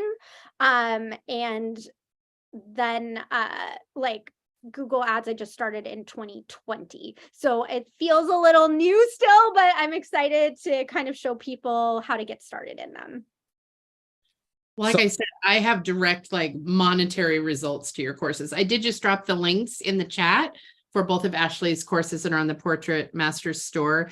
She has the get fully booked Facebook ads and book clients with Instagram. So I have both of them and they're both gold. Of course they are. Yeah. So if someone is just starting out, they obviously want to dip their toe into ads. Would it be Facebook that you tell them to go to? Would it be, or trying to do it just organically, posting to Instagram? Are you saying Google ads might be the way to go now as you're putting the course together for that? Well, okay. So organic is super different than ads, right? So if you want to do ads, you want to spend money to get your face in front of more people, your business in front of more people, and ultimately more leads in your business. So, and then I can see in the chat, someone asked about like, how much do you recommend for Google ads per day? And it's different for different markets. So, I personally spend about 15 a day, but I was just privately mentoring Hadonica Murphy about Google ads, and Google actually recommended to her only $7 a day, but she lives in a totally different part of the country.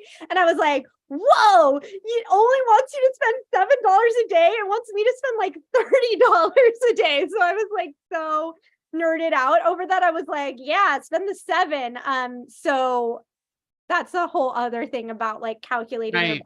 Okay. Ashley, I was just actually going on Google Ads for the first time today, and they were saying I like to actually get results, I need to spend $85 per day.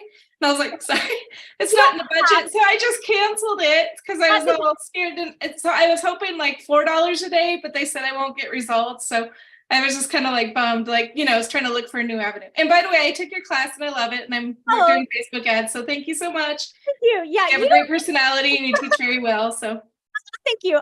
You don't have to, I don't think you would have to spend $85 a day, but I would like, if that's what it's recommending you, I would think you would at least want to spend like 20 or 30 a day. If your budget's like $4 a day, that's probably not okay. Maybe I have to wait until I try to keep Facebook ads, or I don't know. Okay, thank you. Yeah, I would though consider saving up in your business to test them and try them, because the thing is that like I said, they can convert.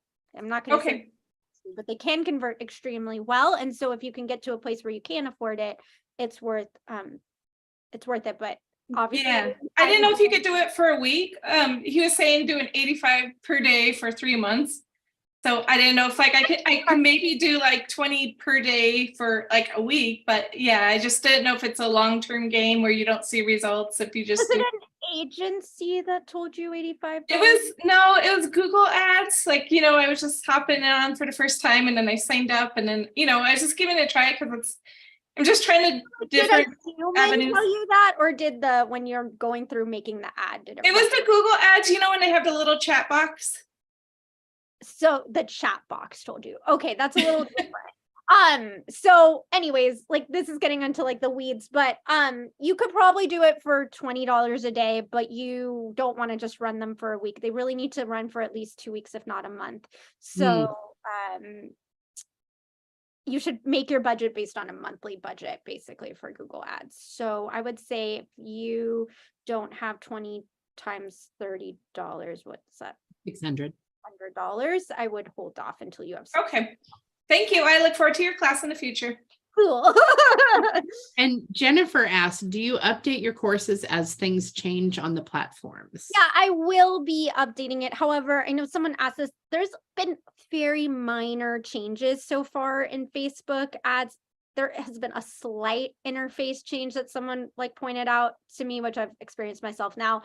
It's really not enough to warrant re-recording the entire video because it's literally just an interface change. But if someone is stuck, they can always screenshot it and put it in the Portrait Masters group, and I'll tell them where to click.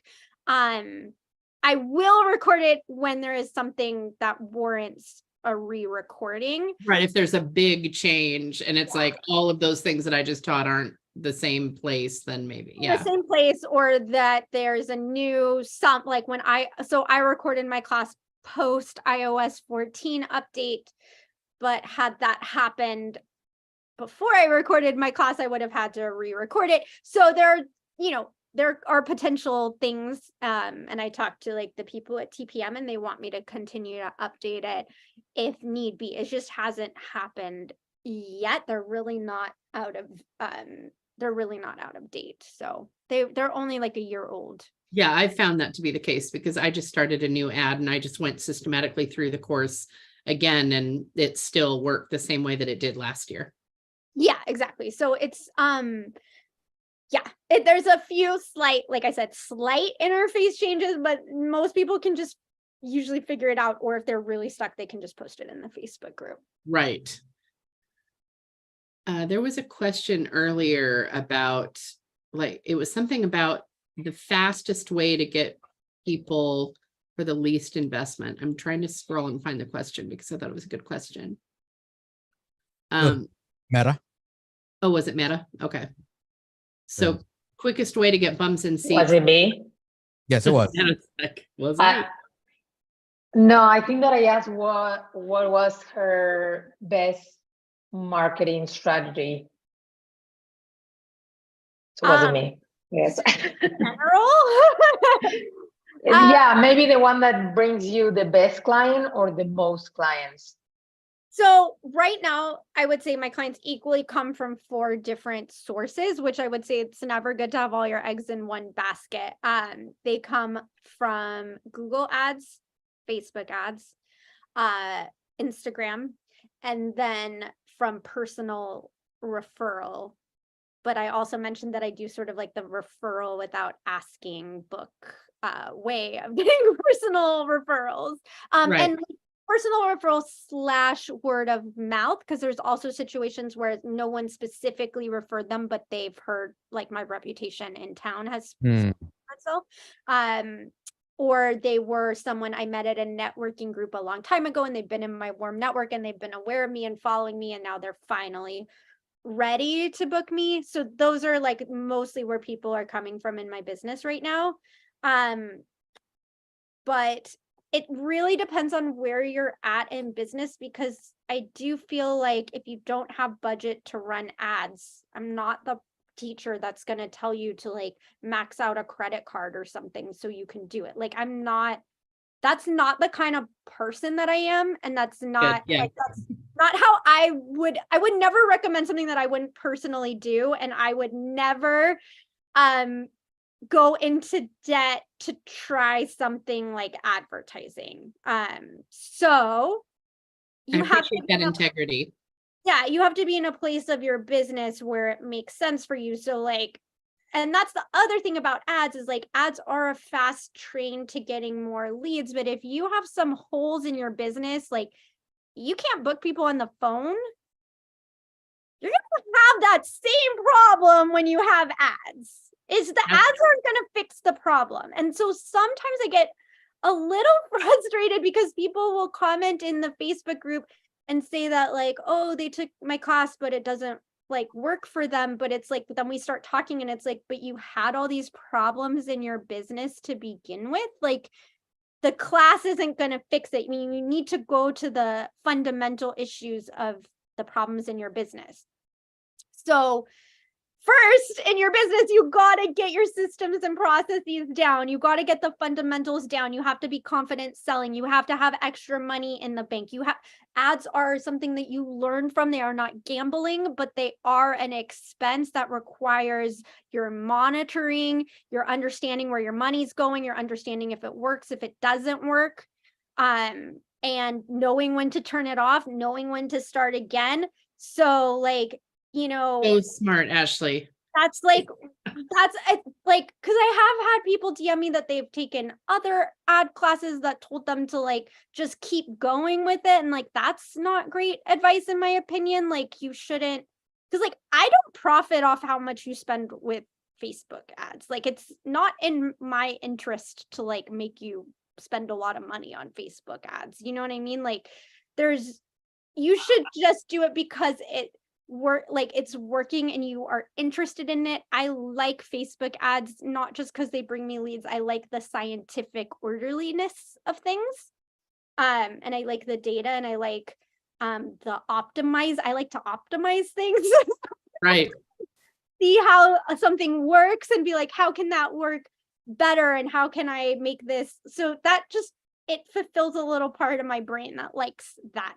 If your brain hates it, that's cool. You could go to networking events. I mentioned I come off as really personable, but to be honest, being in rooms full of people is can be really overwhelming for me. And so I do like people on a one-to-one level.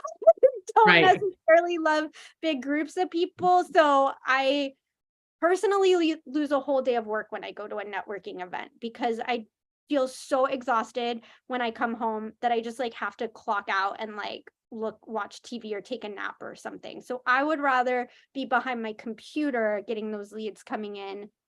Now that I have a foundation to my business and a good reputation and people know who I am, but I needed to also put in all those years of networking and get a good reputation and do the work and have people have that, like now at least my name kind of precedes itself. So I hope that little preach. Absolutely. No, that was really Yeah, that solid. was great. Thank you. Yeah. So sorry, go ahead, Kev. we did have a question in the chat. Is there a way not to spend money on social media and still get results and grow your audience? Yeah, you can just post organically. I mean, you have to have posts that perform well. So you need to figure out what is catching people's attention, which we kind of talked about, like that, like people are often giving the most attention to the most controversial, did they say the things like, so yeah, like trending topics, right?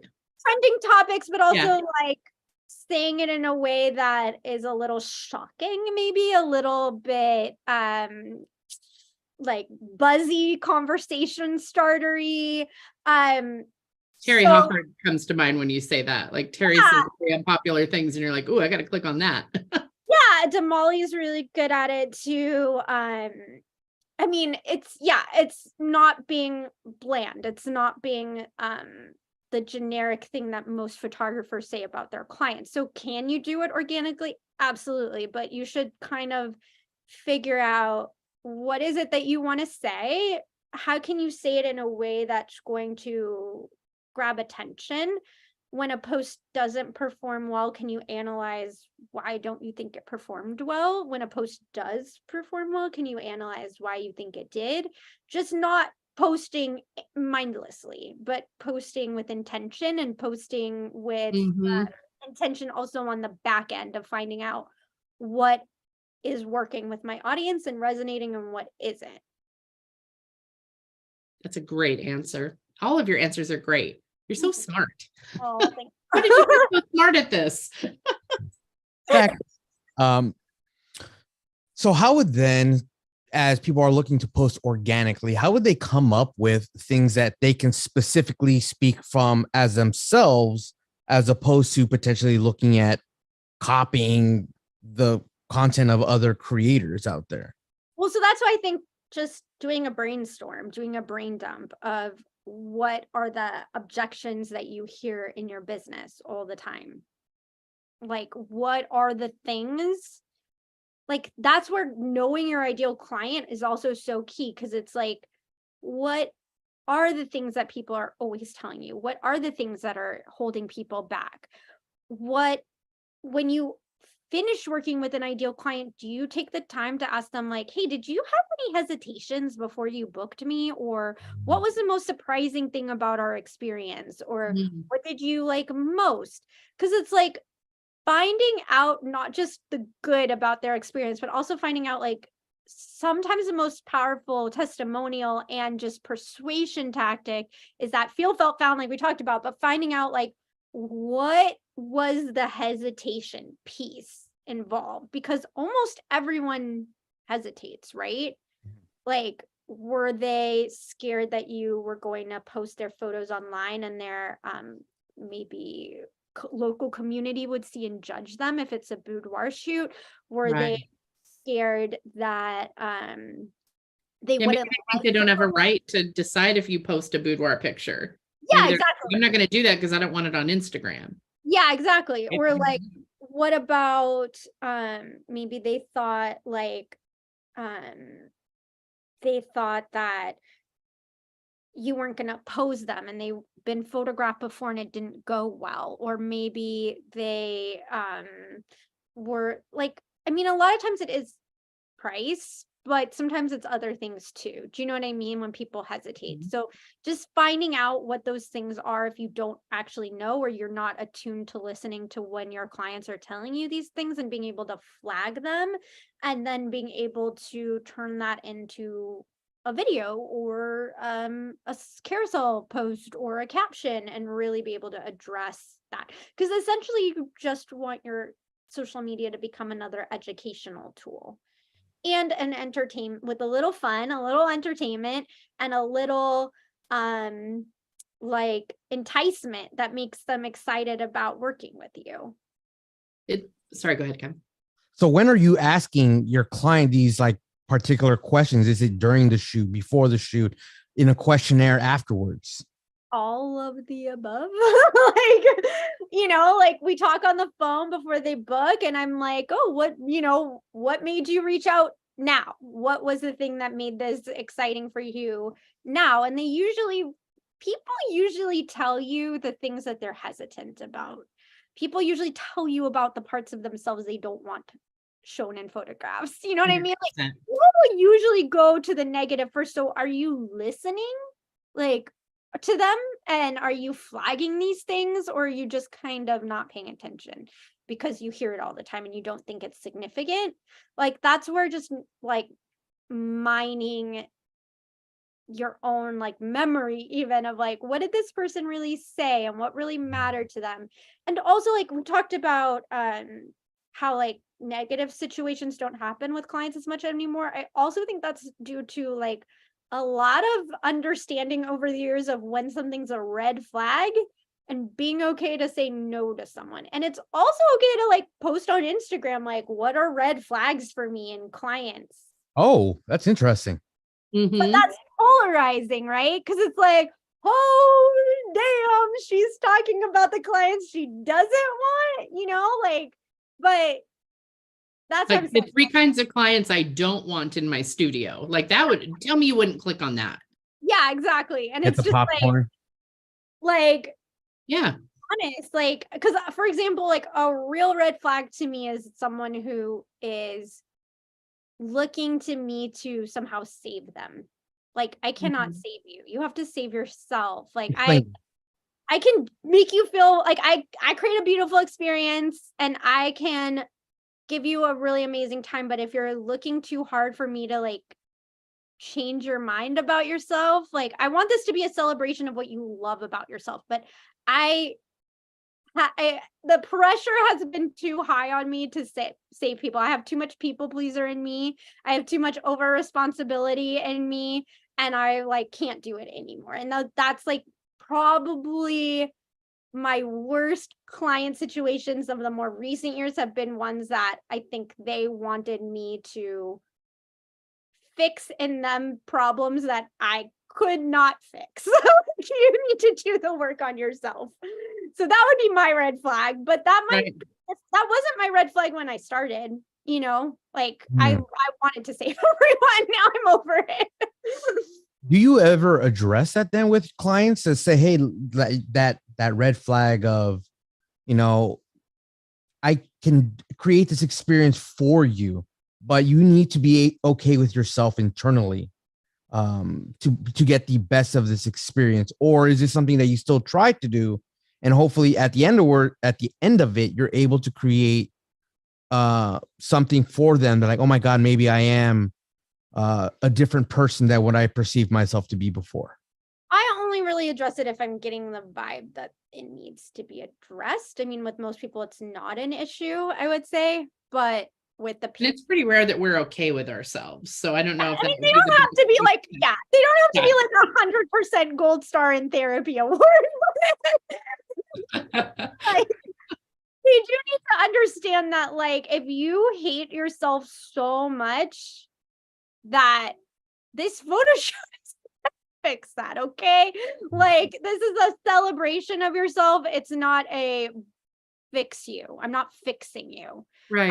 So if someone starts talking about like excessive Photoshop, that's like a red flag for me, that they're looking to be fixed beyond, like, or they're not just saying the normal stuff they don't like about themselves, but they're really getting into like extreme picky. And I would Mhm. say it with love. I would just be like, hey, I'm noticing. I always just like to say I'm noticing when something comes up. I'm noticing that you've mentioned X, Y, and Z, and I do want a presence for you that in my studio, I do Photoshop blemishes, bruises, things that are not, you know, really a part of who you are every single day, but I don't change your weight. I don't change the fundamental things about who you are. I'm not going to change your nose or your facial features. So I do want to make that clear. Do you understand that? And then if there's still like Pushback. okay, but yeah, pushback, then you can be like, this is hard to say, but I don't know if I'm the photographer for you, but I can recommend someone to you. There's obviously a lot of super nice people, Mhm. or, you know, something along those lines where it's like, I don't want to work with someone who isn't in the place where they can fully like love themselves. And Terry, actually, because I went to her body image boot camp, she did say that before reveals, and I haven't adopted this yet, but I keep meaning to. She tells people, hey, you might not love every single photo that comes up, but I'm showing this to you because I thought you looked beautiful in it, and I love this photo of you. I say that too. Like, I'm not going to show you anything I don't think is beautiful. Yeah. So, I mean, there's definitely ways to presence that. And I do think it's really cool because it just kind of says like, hey, maybe you don't like this photo for XYZ reason, but it doesn't mean it's a bad photo and I'm confident in it. So yeah, I think it's just all about how willing you are, again, to go into the harder areas of things with clients and be vulnerable and be open and calm-headed. Right. And sometimes if people are like, oh, absolutely not, it's like, okay, what are you seeing that I'm not seeing? Yeah, Like, what are you zooming in on, right? Yeah, I've done that before. If a client is at a reveal and they're like, no, like on the fifth no, I'm like starting to panic. And then I'm like, you've said no a lot. Can I ask what's going on? Yeah, like, what are you honing in on right now? Yeah, I thought these are really beautiful. So I'm just, I am not trying to pressure you into buying them. I'm just genuinely wondering what is coming up for you. Well, and it might not even be a self-confidence thing, because I had a consult about 6 months ago for Boudoir, and it came out during the consult that and I had to dig for it. It came out that the reason she wanted to do it was because her husband had been cheating on her, and she wanted him to look at pictures of her instead of other women. And I was like, that's not what my photography is about. If you want a session to show you that you deserve better than that, 100%. But if this is to try to fix your marriage, this won't do it. This is not the magic pill. So, but I had to dig to get to that, why she was doing it, right? You could feel that something was off. Yeah, something wasn't right. I think that's the thing, is like getting to the digging of things and being willing to be like, hey, my spidey sense is going off that something isn't right here. Right. Instead of just being like afraid and being like, well, they want to pay me and they want to buy it. So hopefully I'll just blow them away and they'll love their images and ta-da, it'll all be fine. Like that's always when I get myself into like the worst scenarios, is just when I like try to band-aid over things and just think like, and try to make a sale. yeah, or not trying to make a sale, but like it'll just be like I think the only thing that like is a little like people sometimes, and I myself maybe have misinterpreted from some like education, has been that if we just give them a really great experience and if we just take the best pictures possible, they will always buy, and not if there is this underlying issue. And so just attuning yourself to like that, if you feel that there might be a red flag or an underlying issue, that it's pay attention to those little, yeah, and then it's like right, you're, no matter how good of a photographer you are, you may not convince this person that they are going to want to buy. I don't think there's an image I could have taken of this woman that would like fix what's happening in her marriage. No, there's She not. thought this would be the magic bullet, and it's like this. No, I don't think I'm the right person for you. And anybody that says they can fix your marriage with a picture, like this is something that you guys need to do some work on. It has nothing to do. You gotta go to a marriage counselor. Like like you should be talking to a therapist, not a photographer, because review is not going to solve what's happening. Exactly. It's like sometimes we feel like we're therapists, but we're not. For sure. But she was like, this will fix this, and I'm like, no, it won't. Nobody's gonna. But just paying attention to that, and she didn't lead, like it wasn't like we started the consultation with that. Exactly. We had to talk about it. It's like, oh, I see what's happening here. Okay. Exactly. So that's the thing, is like just digging and asking and being curious and like being super inquisitive and just listening to what you're hearing, not just asking the questions to tick the boxes off that I was taught to ask these questions in a consultation, but that you're actually a human being connecting to another human being and that you're listening to what they have to say. Exactly. So Jose in the chat asks, what catchy titles / headers would you use for branding images on Facebook or Instagram? Okay, well, so I do recommend like asking questions. You're really putting me on the spot to like come up with something, like, or adding numbers into the title, meaning like tips or tricks or whatever. So like 5 reasons you need a branding shoot, or 3 ways brand photos will have ROI for you. 3 ways having great brand photos will turn you a profit. 3 ways your crappy headshot is losing you money right now. Because that's like really calling them out, your old crappy headshot, costing you money. Stop with it. So just like riff. For me, the way my brain works, I can just riff. Like I can just start down one thing and then the next idea comes. So I just like to do brainstorms and brain dumps. My Instagram class does come with a whole bunch of headlines and titles for different genres, and also like you could just insert any genre into the headline or title. So if you're someone who gets stuck and you're looking for more education, that's a really great resource. I don't remember how many I wrote, but I wrote a lot until my brain hurt. And I put them all in that resource. It's just like an extra PDF in the class, but I did that so that people would have like a starting place. So I know there's a lot of good ones in there. Well, and like my Instagram, just over the last like 7 or 8 months, I've gotten to over 13,000 followers now, just because I'm consistently posting reels and I'm being myself. I'm not trying to be polished. I'm being silly blue-haired grandma that's ridiculous, punching things away. And my audience likes that. And I learned, like, I didn't know how to do transitions or how to add chat bubbles or how to, like, I literally had 0 idea how to do anything on Instagram except post a photo. So that course is what taught me how to inject my personality into it.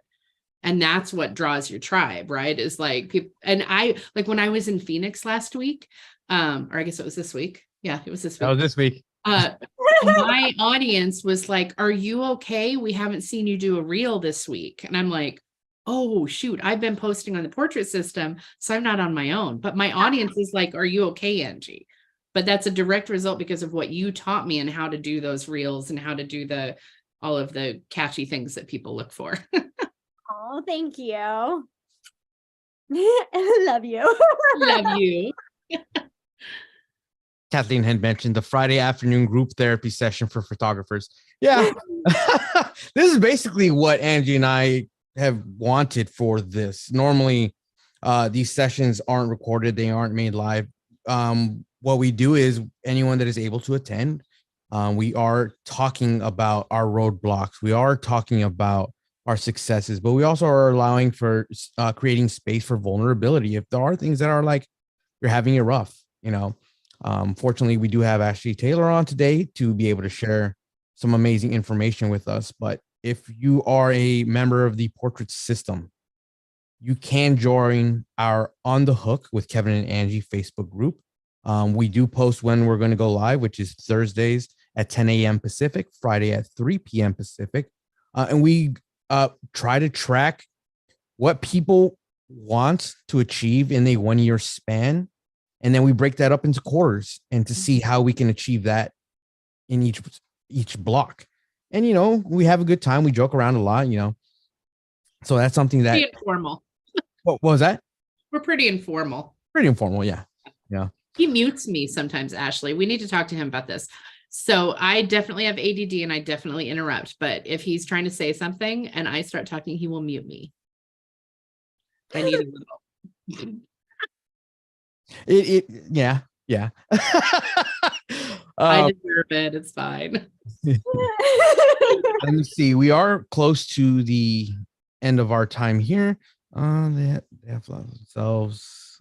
Yeah. If you guys have any burning desire questions that you want to make sure that we saw, drop them in the chat again.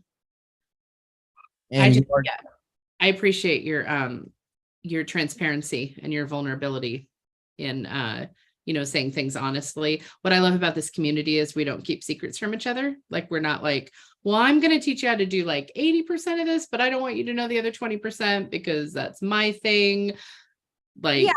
And I mean, there's nothing really new under the sun, right? Like that's the thing, is that I think we can all follow a system and we can all follow the blueprint. And then the thing is that the thing that's going to work for me is not necessarily going to work for you. Like you always are going to have to make it your own and put your own spin on it and make it work for you. Because if you follow someone else's system so regimented that you don't put any of yourself in it, it's not going to fit forever. So that's like one thing that I love about the portrait system is it is called the system and it is a blueprint that you can follow, but it also leaves a lot of room for you to put your own spin and make this business model work for you. And so there isn't a reason to keep a secret because like I can share all my knowledge and at the end of the day, some of it might work for you, but you are going to need to put your own spin and you might love being with big groups of people and you might hate looking at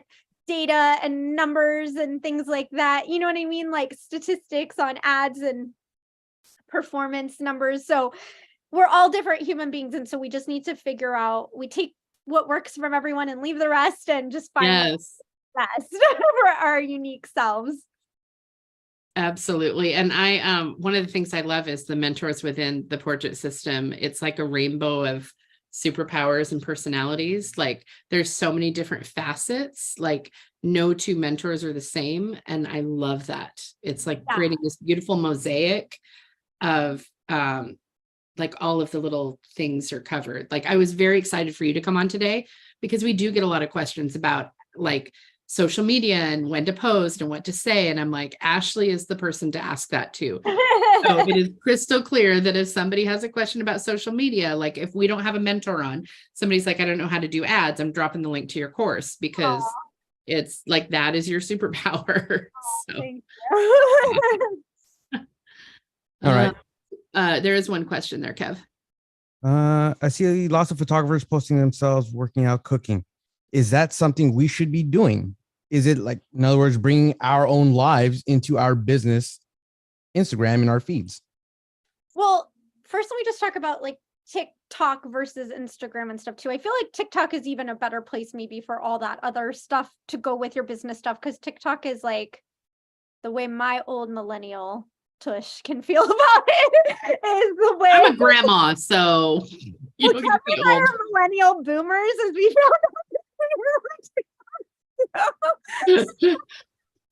uh, basically like TikTok is the most like I feel like unfiltered, like this is everything, this is life, this is all the facets of me. And to some extent Instagram is sort of copying TikTok. Again, I think it's like, what do you feel comfortable sharing? But whenever I coach someone and I do like a private audit of their Instagram account, I always want to make sure that it's still clear what you do and who you serve on your account. So if that's stopping to be clear because all you're doing is posting out working out videos, then you should probably be a fitness coach and not a photographer.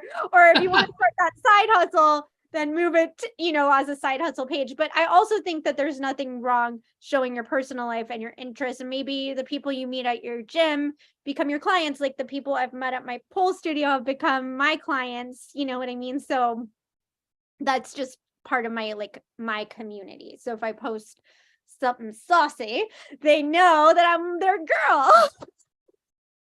Absolutely. But at the same time, like, you just don't want it to become unclear as to what your profession is and what you're ultimately there to serve. All right, we got one final question here by Virginia.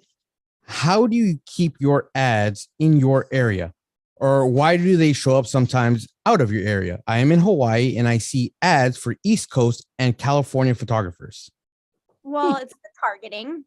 And you also need to make sure that you don't have like any extra boxes checked. But also, I don't know if this is why you're seeing their ads, but it also like it's the targeting. So did they set this up as a retargeting ad, and did you go to one of their social media profiles? And then now you're in their warm audience that they may have set up, and now you're seeing it?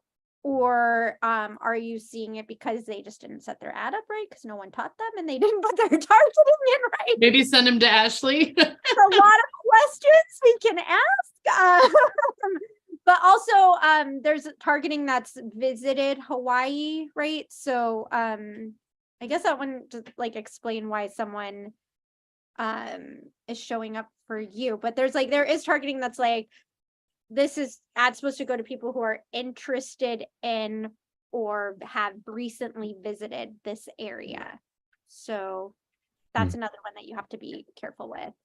But yeah, if your targeting is set up correctly, it won't do that. And if it's not a warm target, retargeting. Right, because there is a difference between like somebody who lives in Seattle and somebody who visited Seattle recently. I don't want the people that visited Seattle because they're not here anymore. So yeah, exactly.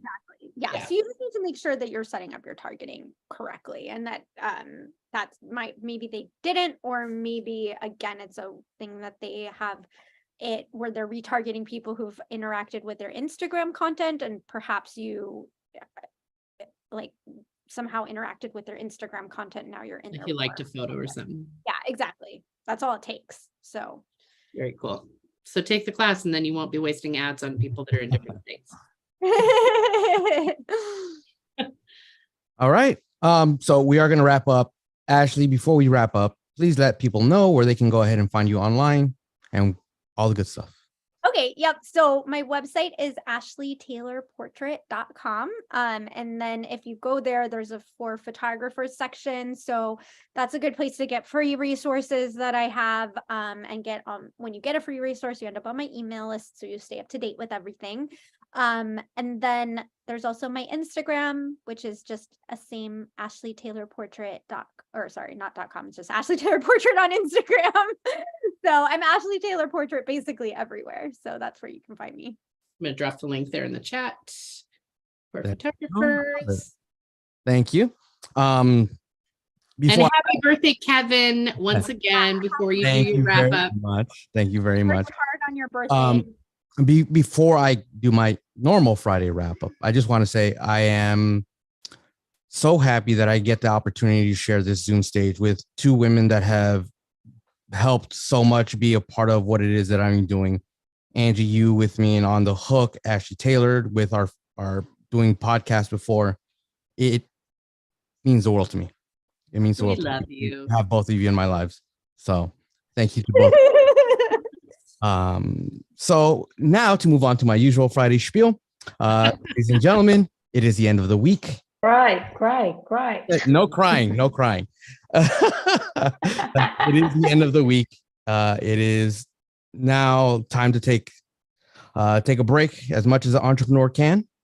It is now the opportunity to go get some amazing food, maybe an adult beverage, but for myself, I'll be doing a lemonade. So because it is my birthday, I will be going off and enjoying myself a wonderful meal. So, but for everyone else, have a wonderful weekend. Be safe. You can join us next week on Thursday at 10 a.m. Pacific, Friday at 3 p.m. Pacific. And if you are watching on YouTube, you can join the Portrait System. Join our Facebook group as a community, as well as join us on the hook with Kevin and Angie. So thank you very much, everyone, for joining us today. And you have a wonderful day. Awesome.